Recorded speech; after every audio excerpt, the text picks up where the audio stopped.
You can thank Toyota's Rav4 for starting the craze of the compact crossover back in 1996.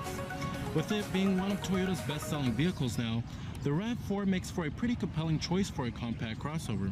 So let's go ahead and check out this 2017 Toyota Rav4. Now, when Toyota introduced this generation of the Rav4 back in the 2013 model year for the fourth generation, they wanted to inject more emotion and passion into its design. And so far, this has been the best-selling generation of the Rav4. Now, Toyota also updated the vehicle in 2016, and they updated the styling on the inside and out, and they updated the features as well. Now, for the 2017 model year, not much has changed. However, there is a slight price increase, but you do get a host of new safety technologies that do come standard on even our base LE trim, which includes dynamic radar cruise control, a pre-collision system, and lane departure warning. And the value of this new standard safety technology does offset the price increase. Now, here goes the key fob design for the vehicle. You have your lock, unlock, and then your panic alarm. Our trim of the Rav4 we also have here is the base LE trim with front wheel drive. This color is known as the magnetic gray metallic. And you also do have a full-on black cloth interior. Fully manual driver's seat.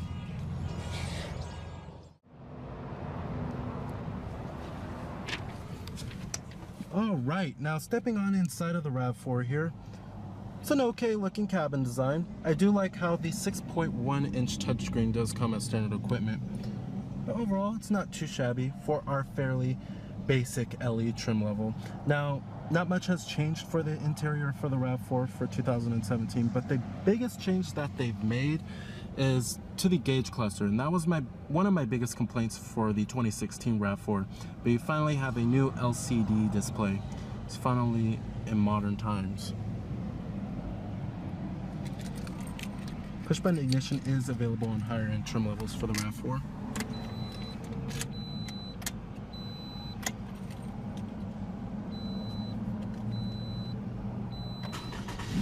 I love that welcome screen.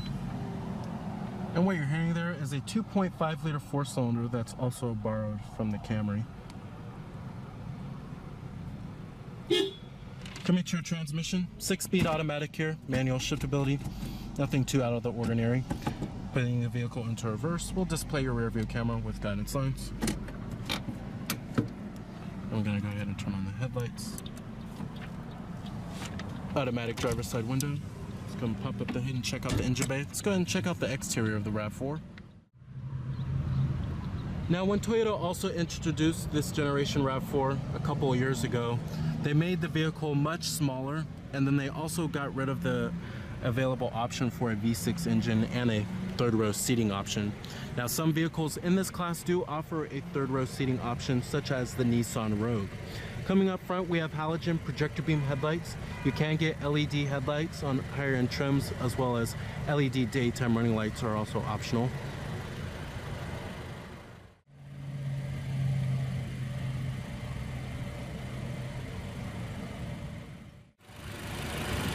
Now, powering the Rav4 is your only engine choice here. It's a 2.5 liter inline four-cylinder that produces 176 horsepower at 6,000 RPM and 172 pound-feet of torque at 4,100 RPM, with EPA estimates being a pretty average 23 city, 30 highway with our front-wheel drive model. You can also go for all-wheel drive if you would like, of course.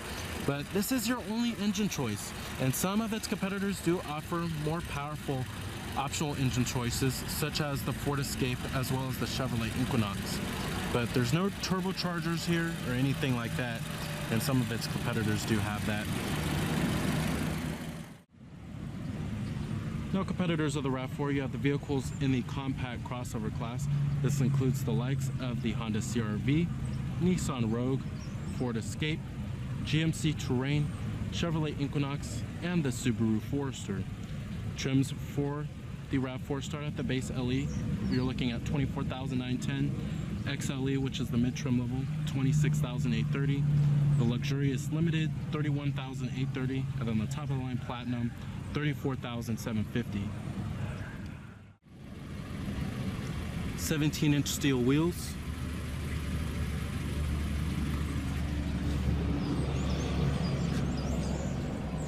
You have a blind spot mirror. Total vehicle price for our particular RAV4, you're looking at $26,074. EPA estimates, like I said, 23 city, 30 highway. Overall vehicle score from the government 5-star safety ratings, you're looking at a 5, which is nice. Then final assembly point for this vehicle is in Japan. You also do have roof rails on the top, shark fin antenna, rear reflectors, rear window wiper, and an LED third brake light.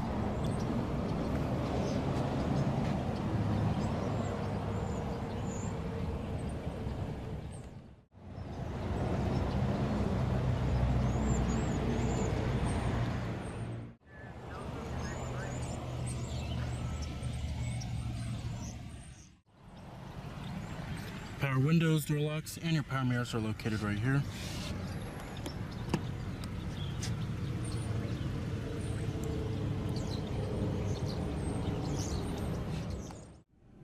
Interior quality in the RAV4 is pretty average for the compact crossover class.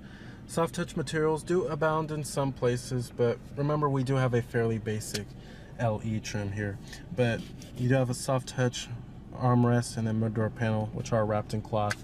The dashboard is all hard touch plastic. This portion is even hard touch, but on higher end trims it is soft touch. And then you have this molded stitching, which gives it a slightly more premium vibe inside of here. Build quality is okay. Some trim and pieces do feel a little bit flimsy inside of here, and some of the trim and pieces do have panel gaps. But overall, it's a pretty average interior when it comes to its quality, and it certainly can be better inside of here. And then the upper door panel is also hard touch plastic. Not a huge fan of that. Coming to the steering wheel design, it's an okay looking steering wheel. Some more of that molded stitching on the airbag cover here, but I do like that. Over here you have your steering wheel mounted audio controls, Bluetooth phone controls, voice recognition, and then we also do have your pre-collision system, and then your adaptive cruise control for your high-end safety technologies, and then your controls for the little LCD display, which I'll get to in just a minute. Over here you also do have your lane departure alert with your steering assist. Down here you will find a little storage cubby, a cup holder, and then you also have another cup holder right here. I don't really like how they're separated, but you also do have a USB port with an auxiliary input, 12-volt power outlet, and then your different driving modes. We have eco mode and sports mode, but there's not a huge difference between the driving modes there. It doesn't change the steering a whole lot or the throttle response. And then coming to the center console lid, at least this is soft touch, and then you have an okay amount of center console storage in there. Now, as far as interior space goes, there's plenty of interior space inside the RAV4 here. It certainly doesn't feel claustrophobic. It is a little bit roomier than the Ford Escape, but however, if you're looking for the roomiest interior in the compact crossover class, then I suggest going with the Honda CR-V. The seats are also fairly comfortable inside of here. They provide a good amount of thigh support, and they're nice and soft and plush. I love that. Pretty squishy. And then when it comes to visibility of the RAV4, it's okay, but it's not the best in the compact crossover class. Seeing out of the windshield can be a little bit hard. And then when you get to the front windows, there's a decent amount of glass area. The A-pillars are fairly thin, but rearward visibility can be a little bit better back there. But at least a rear view camera does come as standard equipment. You have a manually dimming rear view mirror, sunglass container, and your map lights are also up here. Coming to your AC controls, very simple and logical layout here. You have your different zones, but they do have a pretty clunky and cheap feel. Don't really like that. And then you also do have the fan speeds, temperatures. You can go for dual zone, automatic climate control, and higher end trims, of course. Coming to the infotainment system and the main head unit, this is the Toyota Entune system. Now, we've seen this many times here before. It's intuitive and user-friendly, slightly dated, but it gets the job done. Coming to your different audio sources, you have all the norm AM, FM, CD player, USB port with iPod integration, Bluetooth streaming audio, and your auxiliary input. Nothing too out of the ordinary there. Coming to your car, you have your trip information, so it shows you your fuel economy, then your fuel range, then you have your phone. Hook up your Bluetooth phone, have all of your contacts, and then an integrated dial pad. You have your seek and track, and then your optical disc drive is also located right there. Coming to your setup, there's many different settings that you could change. such as the clock and the language, units of measurement, and then you can turn off the beep if you like when you click on something. Then you have your voice settings like the voice volume, voice recognition prompts. And right here you have your display. You can adjust the contrast and the brightness. And you have your Bluetooth setup. Then your audio. You can change the number of radio presets. 36 is a lot. And then you have your vehicle. You have your vehicle customization. Overall, it is a pretty nice system. It's very intuitive and very responsive, but it's just the rendering and the graphics are a little dated here. Coming to the gauges and the instrument cluster here, like I said, in the 2016 Rav4, one of my biggest complaints was that the gauges were really basic looking and looked like they came straight out of the 90s. But that certainly has changed a whole lot here. I really do like the new LCD display that they put in the center right there for your driver information. Then on the left, you have your new tachometer, coolant temperature, and then you have your speedometer and your fuel gauge down there. Coming in the center, it's all controlled by the buttons on the steering wheel right here. This shows you information such as your trip information, average fuel economy, you have your eco indicator, sway warning. Then right here it also shows you if your lane departure warning system is on or off. And then you also do have your adaptive cruise control. It shows you any warning messages, and then you have your lane departure warning, your pre-collision system, vehicle settings, meter settings. Let's go to vehicle settings, shows you your scheduled maintenance. Meter settings, you can change the units, language, turn the eco on or off, and then you have your drive info too. Overall, I love this new LCD display. It's certainly pretty useful too. Now, as far as the way the Rav4 drives, like with many other of Toyota's vehicles, the Rav4 is a compact crossover that's not supposed to be particularly engaging to drive. It's supposed to hit the sweet spot between decent ride balance and good comfort. The ride quality is fairly smooth. Now, it's not as smooth as it was in years past, but it's smoother than some of the competition in the compact crossover class. The handling is okay, and it's pretty easy to drive this vehicle. Anyone could pick it up real quick, but it's not particularly nimble, and it doesn't offer a whole lot of driver engagement, and it's not particularly precise either. There are some other compact crossovers that do handle a lot better, like the Ford Escape and the Mazda CX-5. Now, the 2.5 liter four-cylinder provides a sufficient amount of power for the Rav4. There's really no need for more power for this vehicle, but many of its competitors do offer more powerful optional powertrains, especially if you're looking for better towing capabilities. Like the Ford Escape comes with a optional turbocharged four-cylinder, and the Chevrolet Equinox has an optional V6. But the Rav4 has the 2.5 liter four-cylinder, which is okay. Now, the 6-speed automatic transmission shifts very smoothly, and it never hesitates to shift. Overall, driving the Rav4, it's a vehicle that's comfortable and easy to live with on a daily basis, and it provides minimal fuss with a decent ride comfort and okay handling.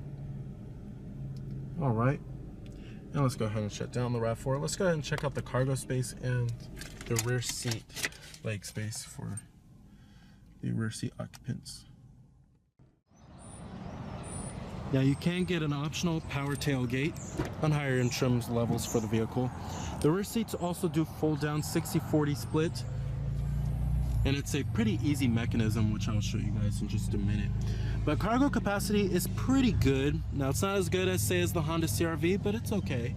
Certainly competitive for the compact crossover class. The Ford Escape has a lot less than the Rav4 here.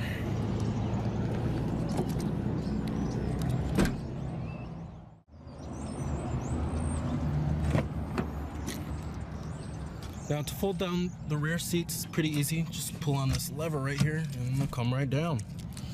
Easy as that. And of course I have to pull up the driver's seat to make it fold all the way down, but it folds flat.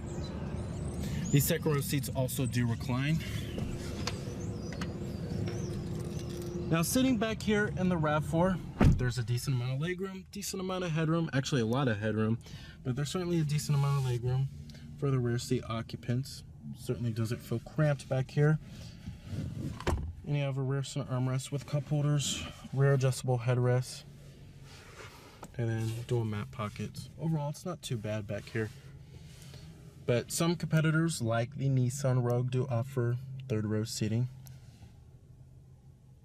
And the Honda CR-V is a little bit roomier for the rear seat occupants, but this is pretty average for the compact car class when it comes to the rear seat legroom. All right. Full manual passenger seat. You also do have a little storage cubby up there in your glove box compartment.